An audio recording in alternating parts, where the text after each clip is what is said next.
Alright guys, welcome back for another video on HAIKYU Fly High, and today it's going to be a bit of a special one because it's going to be the first ever account showcase for my account on this game.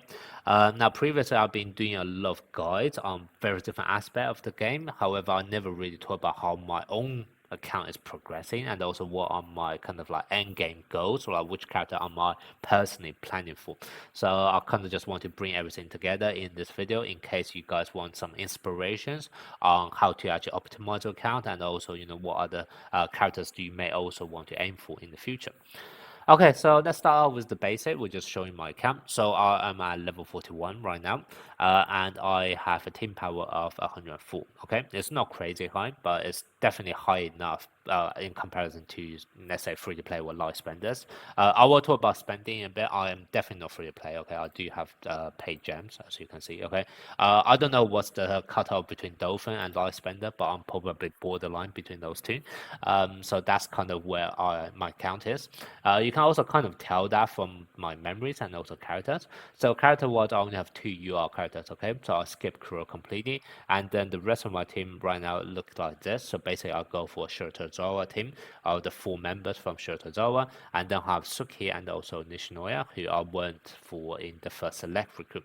Now, eventually, once Yamagata is out, so the Shirtozawa Liberal is out, I'll be replacing Nishinoya for Yamagata. And then I'll place Goshiki with Iwatsume. So that's going to be my basically team in the near future. But this is how it looks right now, purely because I want this school bond, which is actually quite nice. In terms of rotation wise, I will start off with Orakawa serving, and then I'll have my Ohira rotate to the back because he prefers to be at back. And then once it comes to Tendo's turn, what's going to happen is I have my pinch server setting, so my Yamaguchi is then going to come in for my Tendo. Yamaguchi also has a bond with Suki as well, so that's also quite nice when he's there. And then the next rotation on is going to be Yushijima as well. So I do have four very well sort of the server. Oh, in case you're wondering why Ohira, I classify him as a well sorted server, it's because the memory I put on him is this one, okay? It boosts his own awareness when he's serving, and obviously he already having a bit of a natural awareness buff himself, right? He is able to buff himself by 8% because I'm at skill level 3. And so as a result, he is actually able to have a high chance for crit when he serves. So that's kind of why I also consider himself as a server. This one I was actually debating a bit because Goshiki actually has a serving label. So he is normally classified as a server because I can actually see where's the weakness spot for the enemy. However, most of the time I'm just playing the game on auto. So that's kind of why I don't really care about that feature. And then that's why I'm putting Ohira him. And also with the rotation, it's better for my hero to be in this position so that once he rotates into the surfing position, he can be actually stay at the back rather than Goshiki, because Goshiki, his receiving skill are just not as good as a hero. So I don't really want to sacrifice the receiving capability of my team just for one slightly stronger serve. Okay, so that's basically my team rotation and setup. Then in terms of memories, this is where I'm really lacking, and I'm waiting for future UR memories. Basically, if you take a look at all of my memories, you can see all of my memories. First of all, I only have 3 SSR or higher memories. So that's basically the 2 UR memory for Yujima and also Orakawa. Both of them are dupe 0, okay? So level 1, dupe 0.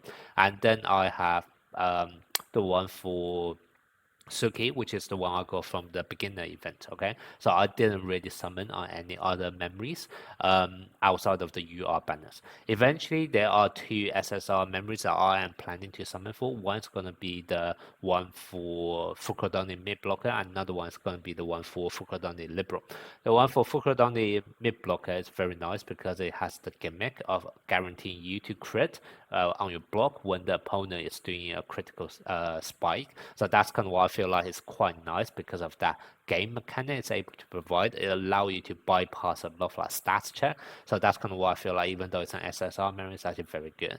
And then the reason for the liberal Fukurodani liberal memory is because there isn't actually any UR liberals right now, and also the next liberal we are going to get of higher rarity is going to be SP, and the SP Nishinoya's memory is very specific to himself, to be honest. So then if I have to skip that as well, then the next one is going to be the SP memory for Komori, and that's going to be like half a year down the line. So I don't really want to be stuck in a position where I'm using an SR liberal memory for another half a year. So that's kind of why eventually I would want to pick up at least one SSR liberal memory somewhere, and the Fukudan liberal memory is probably the best one for the SSR. So that's kind of what those are probably the only two SSR memory I'm considering myself.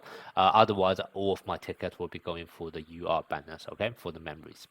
So that's that. And then in terms of my characters, character wise, basically I only have two 6-star, so that's going to be Yujima and Okawa. I'm not going to level them up to level 80 purely because every single time when you actually beat a stage, naturally in the practice matches, you gain 150 EXP. So I'm just going to let them slowly build up to level 80 themselves through like casual farming rather than actually spending my experience on them because it's actually going to be quite expensive. So that's kind of that. And then the rest of my players in my starting lineup are all 5-star. You can see I also have two SR characters trained up, Yamaguchi and Yamamoto. Those are probably the only two SR character I would recommend. I also have this one Taichi, but you can see only level 35, and that's because I am using him for the club contest, just for that Shirtozawa bond. But outside of that, I'm not really using him. And then in terms of the other SSR, let me just show you off the SSR on my account. So I have, I think, all of the SSR other than Daichi and Kuro and also Hinata, I believe. So in fact, actually, it's easier for me to show you here in the gallery, I think. So yeah, so the only character I'm missing from Karasuna is gonna be Hinata. Obviously, I didn't get him on the banner, and I didn't actually want to spend money to summon for him. And then Daichi, I'm also missing, although you can exchange for frag for him, so I'm not too worried about that. Abajo, so I'm also missing Kentaro, but I don't really care about that since I already have Yushijima. For Nekoma team, I'm missing Kenma because that's a select banner, so obviously I don't have that. Yaku, once again, select banner. I didn't actually get him, I didn't choose him. Crow, I'm missing for the UR. I'm also missing the SSR one. I'm actually missing an SR player. I'm missing this opposite header for Nekoma as well. Daytech, I'm missing another SR player, the setter here as well, but I'll go off the SSR for Daytech, so I can play that as my second team if I want. Shotozawa, I'll go everyone, and then obviously the rest are all like R players, so I have all of them as well. So you can see, I definitely have a good selection of SSR players. A few are missing purely because they are actually from the select recruit banners, and also because I'm not going for an Nekoma team. I don't really care about all of the gaps here. Interesting that I'm still missing two SR characters though. So there's that. And then in terms of the dupe level on my characters, I have my Ushijima at 2 dupe, and this is basically where I became a dolphin, was light spender, because this was the very first banner, and therefore for me to actually get dupe, I know like his skill resonance 2 was very important, so I definitely want 2 dupes because I know it's a massive game changer, but because it's the very first banner, there's no way for me to really strategize and save out my gems for it, right? You can see I have absolutely loads of diamonds right now because I'm able to save up and skip on unnecessary things. However, for Ichijima, I can't do that. It's the very first banner, so that's kind of where I have to actually pull out my wallet to do 220 summons for him, and that's about it, to be honest. Though actually no, I've done 230 summons because I had to get a second dupe on 230. So I've done 230 on my Yushijima here. And then for my Okawa, he is just at dupe 0 right now, okay? So I didn't bother going hard on him. I would ideally want to get him to 6 dupe, but it's just too expensive to go to 6 dupe in one go, even though I do have obviously loads of currency. It's just not worth it because I actually want to save up for Hoshiyumi and also Hirogami in the future. And then in terms of the SSR characters, so I went full pity to 200 for my Nishinoya and also Suki. So that's kind of what both of them are actually at 2 dupe, which is actually quite nice. At least for Nishinoya. Suki doesn't really need his dupe, but I do have him at 2 dupe as well. All of the other characters are at 0 dupe. With the exception of Iwazu Yumi, I basically used my SSR selector from my UR banner on him. So that's basically why I got you. Sorry. Oh yeah, I used one of the SSR selector on him, and that's basically I have one dupe on him.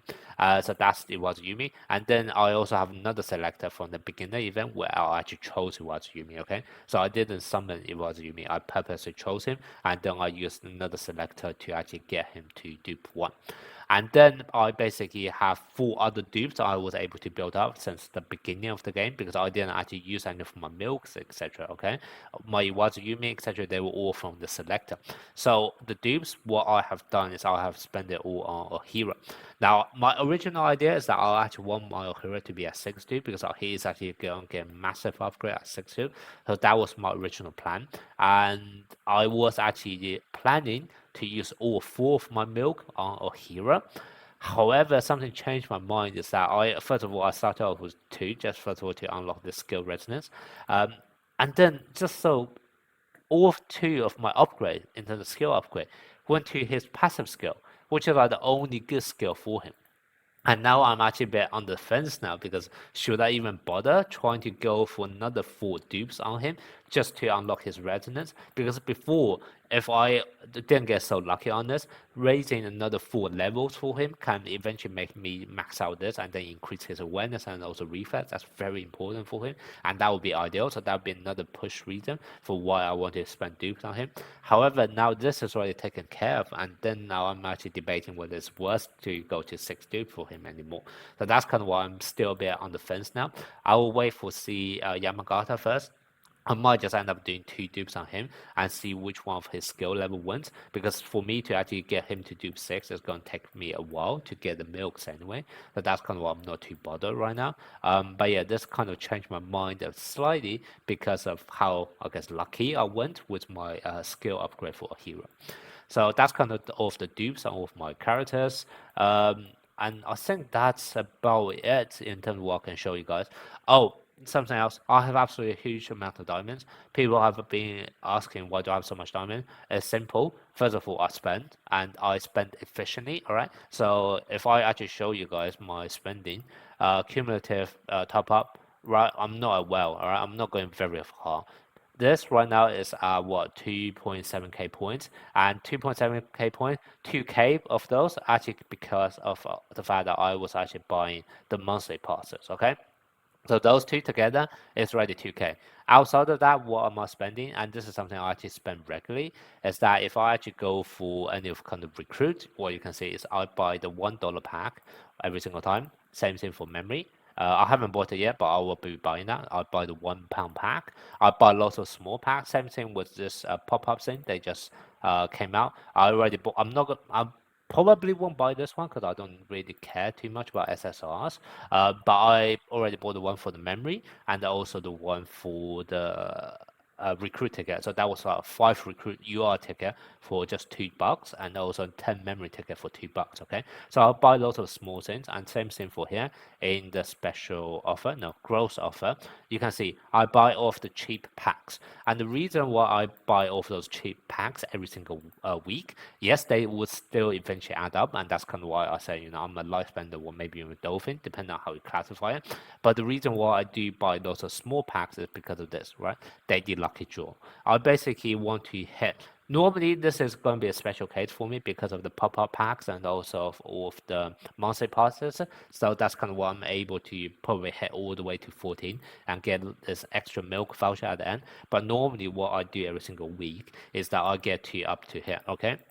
So basically, I'll get to 10 tokens, and the 10 tokens is going to be coming from 7 from the daily sign, and then an extra 3 I buy. And what are the extra 3 I buy? The extra 3 I buy every single week is going to be this one, right? The $1 pack from here, and then the $1 pack from the memory, and then the $1 pack. If I go to the store, go to the gross offer, this one keep on update every single 2 weeks, I believe. So every single time when they do a maintenance, then all of those also update. So I buy one of those as well. Okay, there are 4 which I buy. So there's those 2, and also the memories one, which as you can see, I already bought one of them as well. So basically, every single week, normally without the monthly passes, I spend $3, and then that gives me 3 extra chances, and that's also how I am able to get all of my SSR tickets as well. Okay, it's SSR recruit ticket. Okay, so I'm definitely not a well. I just spend very efficiently. Okay, now let me show you my own personal plan of which characters I'll be getting in the future and also what teams I'll be building eventually endgame. So like I mentioned earlier, my near term team that I'll be trying to aim for once Yamagata is actually out in the celeb recruit will be using Yamagata as the liberal for the Shiratorizawa school bond, and then I'll swap out my Goshiki because I no longer need Goshiki for the school bond, and then I'll change to Iwazumi.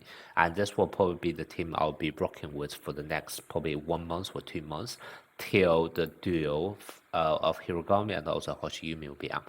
And in which case it will just be a simple swap. I'll be swapping out Suki and also Iwazumi for this duo, and then I'll still retain my Shiratorizawa Scuba. And this will then be the team that I'll be rocking with for once again probably another month or two till all of the SP characters start releasing. And at that point, I would then slowly pivot from a power attack team to actually receiving style team. And the reason why this pivot is still going to work and also somewhat cost effective is that because of the way you will be building your Shiratorizawa team, like I said, if your Ushijima is a 2-do, you would actually want to be building your team very defensively with high reflex, etc. And that's kind of why Ohira and Yamagata, they're very good for Shiratorizawa team with Ushijima 2-do. But they also synergize very well with Hinata and in a receiving team because Hinata actually has a gimmick where if you have a perfect or critical receive, you would then get a 100% increase in your crit rate. And then therefore it's actually going to be quite nice for me to transition from a Shiratorizawa team to a receiving team built around Hinata SP. So that's basically going to be my transition as I move towards kind of the SP era, I guess.